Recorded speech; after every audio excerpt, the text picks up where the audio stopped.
Well, we have an exciting morning, and I'd like to invite Rod Dearden up to introduce the Secretary, who we're very honored to have with us today, and we appreciate you taking the time out of your busy schedule to be with all of the high-speed rail supporters from around the country. This is Rod Dearden. He's the director of the Mineta Transportation Institute, and we'll be hearing more from him and about him in a few minutes. Thank you, Rod. I'm going to take only a moment away from the Secretary's time to remind you of a couple of things about him. But let me ask you to turn to page 44 in your program. And we're going to pause a minute while you get out your programs, because on those pages are Secretary LaHood and Administrator Szabo. And the best way to understand the detail of their background is to read their bios, of course. But let me add a little bit about Secretary Ray LaHood. He began as a teacher, and he's still a teacher.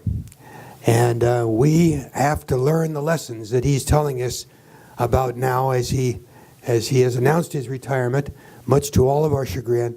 But I'm sure his wife is very happy about it and is intending to go back to Chicago and become a family man again. He has shared his life with America for a lot of years. As a staff member to Congress members, finally a staff member to the Republican leader of the House, then assuming that seat himself for 14 years, working very hard in the areas of education, especially in transportation and infrastructure. And then when the president needed a person who knew those issues he could trust, he asked Ray to come forward, and he happily accepted the job of Secretary of Transportation. He is known as a person who gets things done. He reaches across the aisle, he brings together the coalitions, and he creates projects. He doesn't create controversy, he creates projects. And that's what his legacy will be. We'll look back through history, and his pages, his chapters in that history book will tell us about how he put together and launched the high-speed rail program for America, how he put out the door $10 billion worth of program with Joe's help in the Federal Railroad Administration when that administration had never handled those kinds of funds in the past, and how they did it in record time and with great integrity. So now, for one of his last speeches in this position, the Secretary of Transportation, Ray LaHood.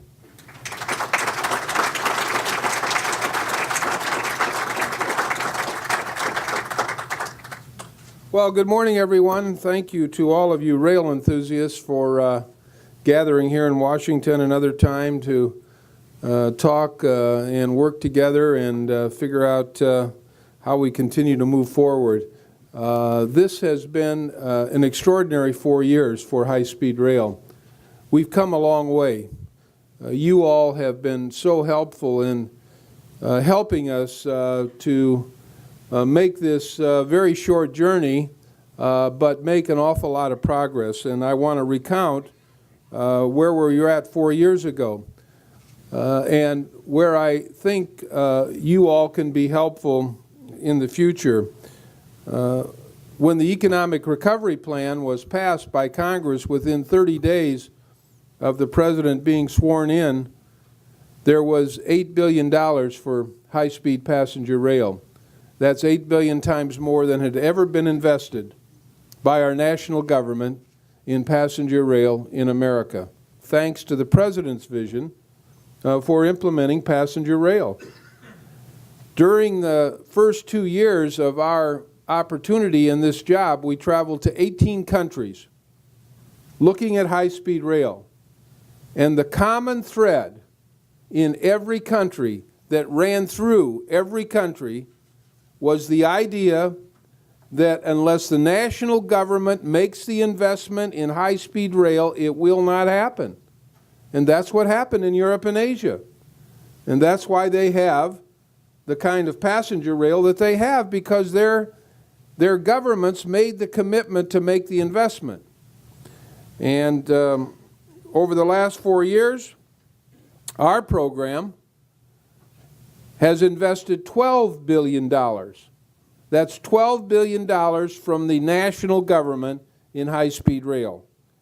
And we've invested it in 154 rail projects in 34 states.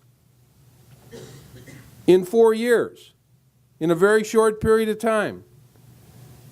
43 high-speed rail projects worth $3.1 billion are currently under construction. 43. And those are projects that are all over the country. They're not concentrated. Last year, we were able to get trains from 79 miles per hour to 110 miles per hour. Joe and I rode on one in Illinois, where we've made over $2 billion worth of investments of our own money, matched with money from Governor Quinn and the state of Illinois. So the train from Chicago to St. Louis, with stops along the way, will reach speeds of 110 miles per hour. In California, when the investments are complete and the trains are built, trains will go 200 miles per hour. The idea that we were going to develop a rail plan or a passenger rail plan where every train was going to go 200 miles an hour was never part of our vision. You know, on the Northeast Corridor, all of you have ridden it, the investments we're making there will get trains to higher speeds. But because the tracks are shoehorned between all these communities, it'll be impossible to get to the kind of speeds that we will see in California. But in places where we build new infrastructure, like California, you will have trains going 200 miles per hour. And in places like Illinois, where we've had Amtrak service, we've now made the investments, trains will go higher speeds. The point is that we have jump-started our opportunities in America because of President Obama's vision, because of great partners represented by many people in this room, by great partners that include governors and others that have made investments. There is not enough money here in Washington to implement the kind of plan that we want to implement. That's why in every visit that Joe and I have ever made to any country, we have encouraged manufacturers from Europe and Asia to come to America. And they're here. They're going to be making investments. They're looking at California. They're looking at Illinois. They're looking along the Northeast Corridor. And so the investments of private dollars are absolutely critical with the investments from our states, governors, and then the investments that we make at the federal level. This really comes about as a result of President Obama's vision. And in every transportation budget that the President puts forth, there's money for passenger rail. His commitment is very, very strong. And our commitment is very, very strong. And private companies' commitment is very, very strong. So high-speed rail, passenger rail is coming to America. There's no turning back. Do not be dissuaded by a few detractors. Do not be dissuaded by people without a transportation vision. Passenger rail is the next generation of transportation for the next generation. Every generation of transportation advocates, transportation professionals has had a vision. The last group of transportation officials left us the interstate system. What we will leave to the next generation is high-speed rail. It's the next generation of transportation for the next generation. That's what this is about. That's what your vision is about. And don't ever be dissuaded by a few detractors or a few naysayers. Because I guarantee you, 50 years ago when President Eisenhower signed the interstate bill, there were governors who said, Well, we're not going to have this interstate highway running through our state. And what do we have 50 years later? Our country is connected with an interstate. I believe 25 years from now, our country will be connected with passenger rail because of your vision, because of visions all over this country, because of the President's vision, because we will not be dissuaded by those who have no vision for transportation. We won't. Let me tell you what you all need to do. You all are way ahead of people who don't have a vision. And you need to continue to persuade, cajole, work on, do whatever you have to do to make sure that the vision for high-speed rail is carried out. Without your leadership, this will not happen. It won't happen unless you all continue to mobilize around the country and make sure that people understand what's at stake here. We need to provide people alternatives. And one of those alternatives is high-speed rail. It's been a delight for the last 4 years to work with all of you. We have not been single-minded about where we think these trains should go. We've put our money all over the country. We've invested on Amtrak on the Northeast Corridor. Amtrak ridership is at an all-time high. Amtrak is making money. Amtrak is providing good service.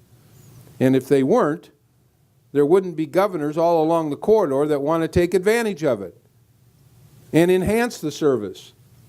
And that's why we've made the investments we have all along the corridor in states that really have not been a part of this in the past. But because of governors with a vision and Amtrak's ability to expand service, we've been able to make a lot of progress. And we appreciate the partnership of Amtrak. You all need to continue to work hard. You need to continue to hold these meetings, but hold public officials' feet to the fire. That's the only way this will be accomplished.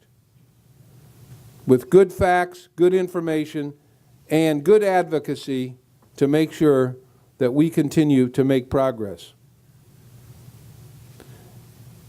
We need your help. We believe that the progress that we've made over the last 4 years is because of organizations like this, with strong leadership in the states, and the kind of vision that we think emanates from the White House and around the country. So I thank you for your leadership. I came here really to encourage you to keep on keeping on. Some of you in this room won't be probably able to ride all the trains that you're dreaming about, but your children and your grandchildren will. This is what we do for the next generation. This is the next generation of transportation. This is possible. And it's possible because of our investments, our vision, our shared goals and dreams that high-speed rail is coming to America. So thank you for all of your involvement. Keep it up. You'll continue to get a lot of encouragement from the Department of Transportation, from this administration, from the President, and those of us that will continue to work until we see our dreams realized when it comes to high-speed rail. I don't know if we want to do a few questions or, yeah, a few questions, I guess. Yeah, okay. Anybody? My name's Chris Baird. I'm with BizNow Media. How do you think transit-oriented development and the development community can partner with organizations that are represented here to develop high-speed rail? You know, it's a very good question, and here's what we've done. Through our Tiger program, through our transit program, we have invested in transit systems, in light rail, in streetcars, in bus rapid transit, that will give connectivity so that people that perhaps don't even have an automobile in their community could get on a bus or a light rail or a streetcar and end up at a Grand Central Station in Minneapolis or Denver, where we've made investments, or other places around the country where then they can get on an Amtrak train and go anywhere they want in the country. This is what they've done in Europe and Asia. They've provided a lot of connectivity so that people don't, if they don't want to drive their car to the train station, they can get on some other form of transit, whether it's what I said, a bus, light rail, streetcar, ride their bike, and leave it at the train station or get off at the train station. And there has to be connectivity for people to be able to have access to these trains. There simply does. And we see that happening. In my own home community of Peoria, Illinois, people are talking about how they're going to get to the station in Normal, Illinois, which is 45 miles away, whether there'll be bus service or whether there'll be some other form of transportation in order to get on the Amtrak train to either go to St. Louis or Chicago. So it's very, very, the whole connectivity thing, that's why we've made investments in transit and in stations and in facilities in order to accommodate people's ability to actually get to the train stop. Yes? Here with the future of Hampton Roads, what would you say to a community like Hampton Roads that's 190 miles south of the Northeast Corridor, but doesn't have willing participants in the state and Class 1 railroads to allow the type of service that we truly need? You got to keep continuing to press your vision with those people that are in positions to make this happen. This goes to my point. The people are so far ahead of most politicians on this. They really are. You can't give up. You got to find people that will be helpful in making it happen, and eventually it will. Yes. I'm Aviva Brescher from the Volpe Center, and I've admired your work for the past 4 years. Thank you. And I was wondering, as a former congressman, why do you think we do not have a portion of the trust fund, the highway trust fund, allocated for rail, just as we have a transit account, if we are to achieve a modal shift towards greener transportation? Because we have not had administrations, people in the White House with a vision about multimodal funding for multimodal transportation. We do now. And as Congress begins to debate a new transportation following MAP 21, a multi-year bill, the question is not what are the needs in America. Everybody here knows what needs to be done. How do we fund it? And what do we fund? There should be an opportunity for rail funding. Again, this is what the American people want. We've built the interstate system. It's a great system. We need to have the funds to keep it in a state of good repair, and our bridges too. But people want a lot more than that. And that's where the politicians need to catch up with the vision that their people have.